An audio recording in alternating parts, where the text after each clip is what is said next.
Welcome to short hand विद्यालय। दोस्तों, ये हिंदी डिक्टेशन है जिसकी स्पीड रहेगी 160 शब्द प्रति मिनट की और टाइम रहेगा 10 मिनट का। ठीक है, चलिए स्टार्ट करते हैं। अगर आपको वीडियो पसंद आती है तो आप लोग लाइक, शेयर और सब्सक्राइब जरूर कीजिएगा। ठीक है, और टेलीग्राम ग्रुप से आप जुड़ना चाहते हो तो डिस्क्रिप्शन में लिंक दिया हुआ है, तो जाके आप लोग जुड़ सकते हो। चलिए स्टार्ट करते हैं डिक्टेशन। Ready, start. महोदय, संयुक्त राष्ट्र संघ के कई सर्वेक्षणों के आधार पर यह तथ्य सामने आया है कि दुनिया का 2/3 श्रम महिलाएं करती हैं। महिलाओं का आर्थिक योगदान 30% है और 1/3 महिलाएं घरों में काम करती हैं। 83% महिलाएं खेतीहर मजदूर हैं तथा उनमें अधिकतर पशुपालन, दुग्ध संबंधी उद्योगों में काम कर रही हैं। आज लगभग 80% कामगारों में अधिकांश महिलाएं हैं जो अपने घरों में झुग्गियों के भीतर बैठकर कताई, रंगाई आदि का भी काम करती हैं। बड़े बड़े शहरों में अधिकांश महिलाएं जो फुटपाथों पर झुग्गियां डालकर अपने बच्चों और आदमी के साथ रहती हैं। सुबह उठकर अधिकांश घरों या कोठरियों में झाड़ू पोंछा लगाना, बर्तन साफ करना, कपड़े धोना आदि का काम करती हैं। इन्हें नाम मात्र की मजदूरी दी जाती है। इस प्रकार की महिलाओं की ओर देश का सबसे पहले ध्यान अहमदाबाद की स्वाश्रयी कामगार सेवा संस्थान ने खींचा। इसी संस्था ने पहले बुनकरों, कपड़ा, बीड़ी तथा बांस उद्योग में लगी लाखों स्त्रियों के सहकारी संगठन स्थापित किए और उनके लिए एक सरकारी सेवा बैंक की स्थापना की। महिला मुक्तिवाद अंग्रेजी के फेमिनिज्म शब्द का पर्यायवाची है। इस शब्द की आज तक कोई परिभाषा नहीं बनी जो हर समय और स्थान पर लागू की जा सके। यह एक ऐसा आंदोलन है जो महिलाओं को अपनी आज़ादी हासिल करने और उन्हें सुरक्षित रखने के लिए चलाया गया है। समय समय पर इसके उद्देश्यों को कभी अत्यधिक कठोर, अपेक्षाकृत उदार, लचीला एवं व्यापक बनाने की कोशिश की जाती रही है। फिर भी उसने अपने बुनियादी ध्येय में और न ही उसने महिलाओं को उनके अधिकार दिलाने की लड़ाई में शिथिलता आने दी। यह प्रश्न इस मुहिम के प्रवर्तकों और संचालकों को आंदोलित करता रहा है कि महिलाओं के किन विशेष अधिकारों की प्राप्ति के लिए इस संघर्ष को चालू रखा जाए। इस संदर्भ में यह ज्ञातव्य है कि औरतों के समस्त अधिकार परिवार के इर्द गिर्द घूमते हैं। इसलिए अधिकार प्राप्ति की यह लड़ाई पारिवारिक सुख सुविधा में अधिक बड़ा हिस्सा या कुटुंब संस्था को जड़ से खत्म करने में एक ही लक्ष्य के लिए लड़ी जा सकती है। आज महिलाओं की दुविधा यह है कि वह वर्तमान सामाजिक पारिवारिक यथार्थ को स्वीकार कर उसमें ही किस प्रकार अधिक अधिकार पाने की कोशिश करें। महिलाओं के अनुभव और आवश्यकतागत भिन्नता को पूरी संवेदनशीलता के साथ ध्यान में रखते हुए उनकी समस्याओं के समाधान हेतु चलाए जा रहे हैं। आंदोलन को अंतर्दृष्टि से जोड़ा जाए। दरअसल किसी एक समान मकसद के लिए दुनिया की सारी महिलाओं को एक मंच पर एक साथ लाना संभव नहीं है। जातीय, आर्थिक और सांस्कृतिक भिन्नता महिलाओं की समस्याओं में आड़े आती है क्योंकि ये समस्याएं परिवर्तनशील होती हैं। यही वजह है कि आज तक विश्व की महिलाओं की समस्याओं को प्राथमिकता के आधार पर सूचीबद्ध नहीं किया जा सका।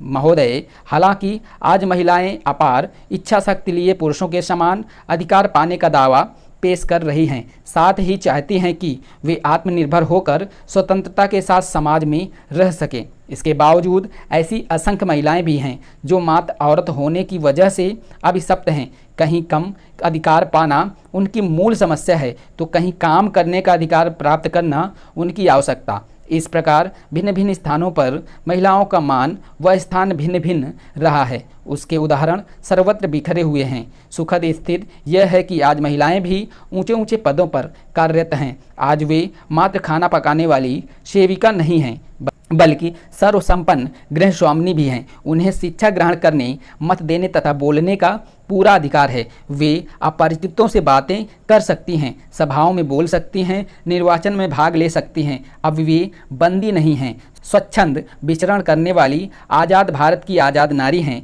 वे मनुष्य की सहकर्मी हैं, समान धर्मी भी। वे पति की सलाहकार भी हैं और परिवार की शुभ चिंतक भी। आज वे केवल मनुष्य की इच्छाओं की पूर्ति का साधन नहीं है।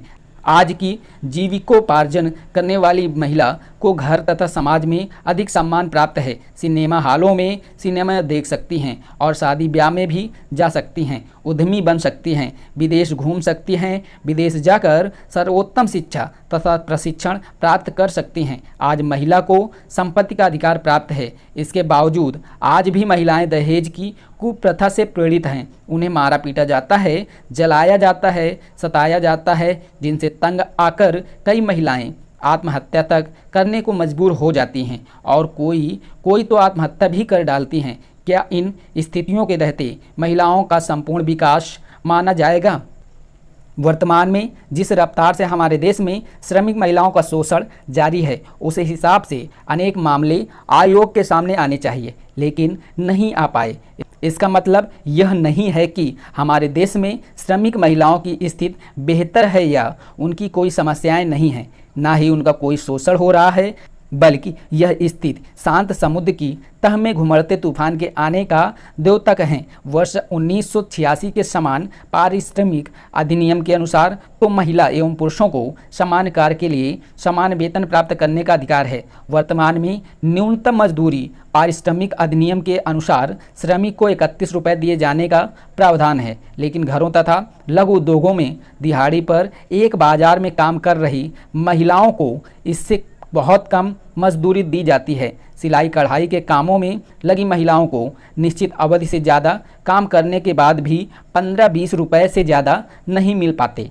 महोदय, भगवान बुद्ध ने अपने सील में इन सभी गुणों पर यथोचित बल दिया है और व्यवहार की दृष्टि से उनका विवेचन किया है। बुद्ध जयंती समारोह द्वारा संसार के राष्ट्रों को सुख तथा शांति देने वाले भगवान के संदेश को स्मरण करने और उसका चिंतन करने का जो अवसर मिला है, मैं समझता हूँ कि यह मानव जाति का सौभाग्य है। मेरी यह धारणा है कि निजी सुख और शांति के हित में मानव उस संदेश की ओर अधिकाधिक ध्यान देगा। यह प्रसन्नता की बात है कि कई एक राष्ट्रों ने पंचशील के सिद्धांतों को स्वीकार कर लिया है। इस सिद्धांत पर आचरण द्वारा पारस्परिक मतभेद निःसंदेश कम किया जा सकता है और राष्ट्र बल प्रयोग अथवा युद्ध से मुक्त हो सकते हैं। भगवान बुद्ध का समस्त जीवन, उनके सारगर्भित प्रवचन और उनका संदेश प्रत्येक व्यक्ति के लिए उपलब्ध है। कोई भी व्यक्ति उससे लाभ उठा सकता है और अपनी आत्मा को उन्नत कर सकता है। हमारे देश में जहाँ भगवान ने निर्वाण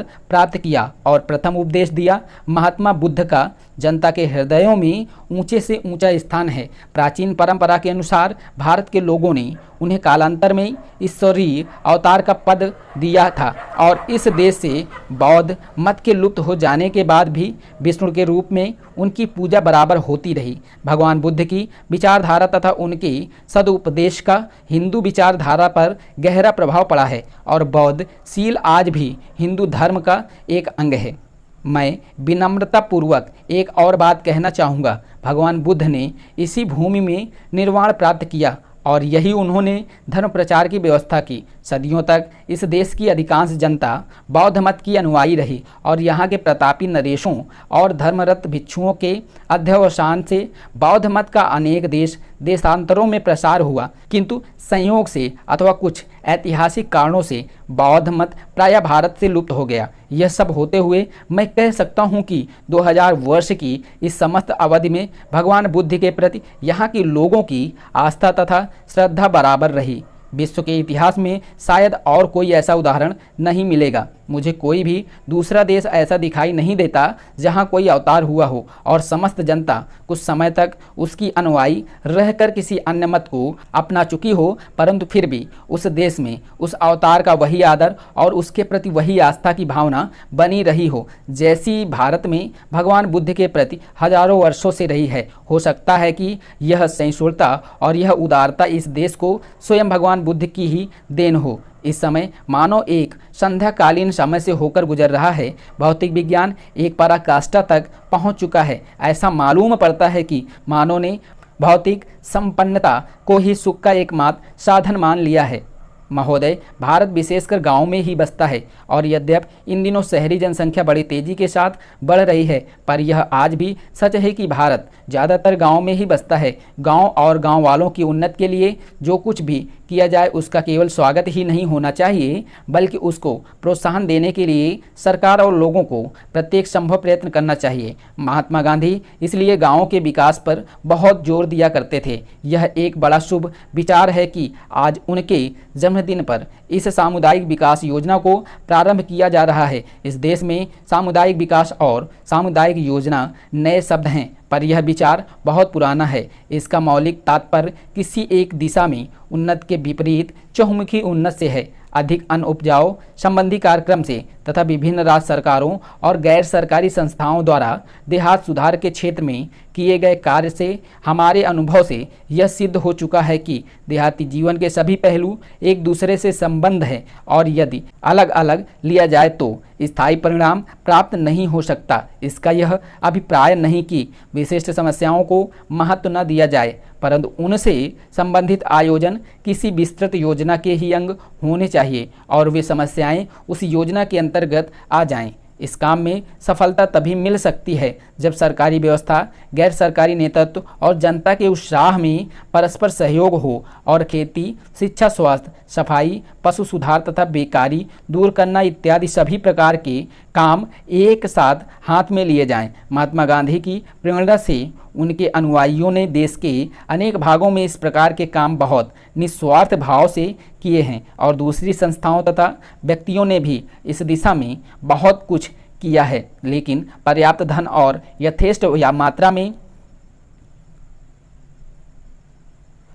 यथेष्ट मात्रा में विशिष्ट काम करने वाले न मिलने के कारण उनका विस्तार न तो उतनी दूर तक हुआ और न उतनी तेजी के साथ हुआ जितना हम चाहते थे। भारत और अमेरिका के बीच जनवरी 1952 में हुए प्राविधिक सहयोग समझौते से इस दिशा में संभावनाएं पैदा हो गई हैं।